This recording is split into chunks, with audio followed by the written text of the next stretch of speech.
Thiruvananthapuram Neyyattinkara കുടുംബോട് CSI ദേവാലയത്തിൽ Bible സ്വന്തം കൈപ്പടയിലെഴുതി വിശ്വാസികൾ തയ്യാറാക്കി.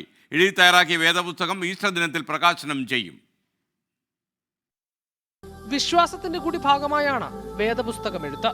ഒരാളല്ല, ഒരു ദേവാലയത്തിൽ ആരാധനയ്ക്കെത്തുന്ന 300ഓളം പേരാണ് ഒരേ സമയം സ്വന്തം കൈപ്പടയിൽ ബൈബിൾ തയ്യാറാക്കിയത്. പെസഹ നാളിൽ തിരുക്കർമ്മങ്ങൾക്ക് ശേഷം 4 മണിക്കൂറത്തെ പ്രയത്നമാണ് ഒടുവിൽ വിജയം കണ്ടത്.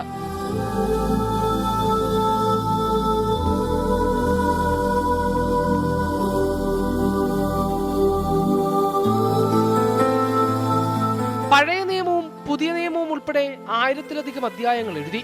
അധ്യായങ്ങൾ പലർക്കായി വീതിച്ചു നൽകിയായിരുന്നു വേദപുസ്തക രചന. 130 വർഷത്തെ ചരിത്രമുള്ള കുടുംബോട് CSI ദേവാലയത്തിൽ ആദ്യമായാണ് ഇത്തരമൊരു ശ്രമം.